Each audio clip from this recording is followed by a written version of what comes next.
प्राप्ति किया जा सकता है। सदैव इस बात को याद रखना पुत्र कि राजा देश के लिए होता है, न कि देश राजा के लिए होता है। जनमानस या मतदातागण तुम्हें राजा बना करके चयन नहीं किए हैं। उनकी सेवा करना, उनके सुख दुख में सहभागिता प्रदान करना तुम्हारा कर्तव्य है। रामचरितमानस तुम्हारे टेबल में रखने का तात्पर्य है बेटा, रामचरितमानस कोई राम रावण का विषय, कोई लड़ाई झगड़ा का विषय नहीं है।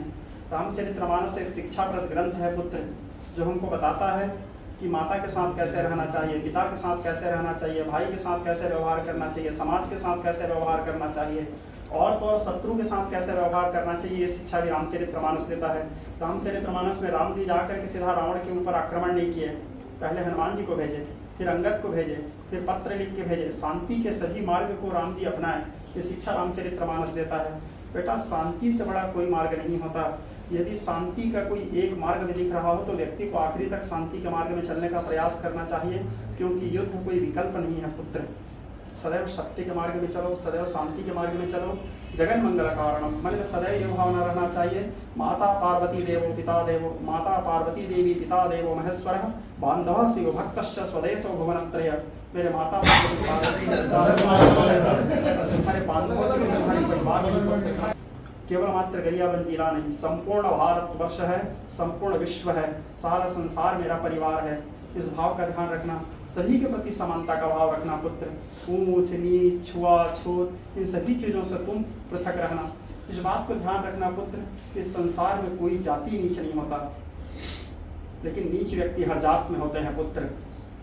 तुम कोई भी ऐसे कार्य न करना जिससे भारतवर्ष, जिससे गुरु परंपरा, जिससे सनातन धर्म, जिससे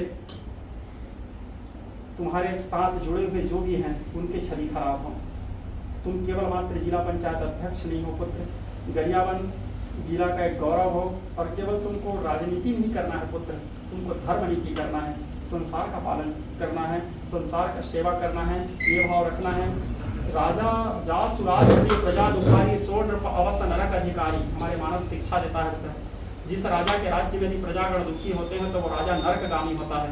राजा का एक कर्तव्य है, राजा का दायित्व है कि उसके राज्य में कोई प्रजा दुखी ना रहे, सभी प्रजाओं के दुख सुख, प्रत्येक प्रजा आकर के तुम्हारे से मिल सके, तुमको अपना दुख बता सके, तुमको अपने सुख बता सके, अपने मन के भाव को तुम्हारे तक व्यक्त कर सके। इतने सावधान रहना पुत्र। और इस बात को ध्यान रखना बेटा कि तुम सबके सेवा करने के लिए चुने गए हो, ना कि राजभोग करने के लिए चुने गए हो, ना कि शुभ भोग करने के लिए चुने गए हो। इस बात का ध्यान रखना, ऐसे कार्य करना कि इतिहास गर्व महसूस करे, गौरव महसूस करे तुम्हारे ऊपर, और मैं भी गर्व महसूस करूं कि इस आसन में मेरे शिष्य बैठ करके धर्म के पताका को, धर्म की ध्वजा को लहराया है। मंत्रा था सफला संतो पूर्ण संतो मनोरथा। उठो बेटा।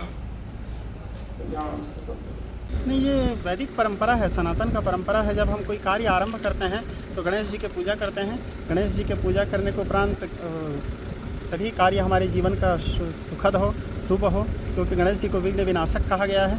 इसलिए गणेश जी की पूजा करके हमारे हिंदू परंपरा के अनुसार कोई भी कार्य को हम शुरू करते हैं, इसलिए गणेश जी का पूजा किया गया। और गौमूत्र चूँकि बहुत पवित्र माना जाता है, क्योंकि गौ के शरीर में 33 कोटि देवी देवताओं का निवास होता है, इसलिए गौमूत्र से पूरे जिला पंचायत को सिंचन किया गया, जिससे सकारात्मक ऊर्जा का संचार हो और एक नए ऊर्जा के साथ हमारे जो जिला पंचायत नवनिर्वाचित अध्यक्ष महोदय हैं वो सुंदर ढंग से पूरे गरियाबंद जिला के विकास की ओर अग्रसर रहें और सभी कार्यों को अच्छे ढंग से, व्यवस्थित ढंग से करें। आज जो वैदिक विधि विधान के आधार पर, सनातन धर्म के विधि विधान के आधार पर यहाँ पे जिला पंचायत में पूजा पाठ हुआ। पूजा पाठ हमारे गुरुदेव श्री आचार्य युवराज पांडे महाराज जी के ऊपर कमलों से करवाए, और ये सनातन धर्म की परंपरा रही है। हम कोई भी घर जाते हैं, गाड़ी करते हैं या कहीं किसी विशेष स्थान पर पहुँचते हैं, तो ये हमारी परंपरा रही है। उस परंपरा के आधार पर आज हमने बहुत ही वेदों मंत्रोच्चारण के साथ आज यहाँ पे विधि विधान के साथ पूजा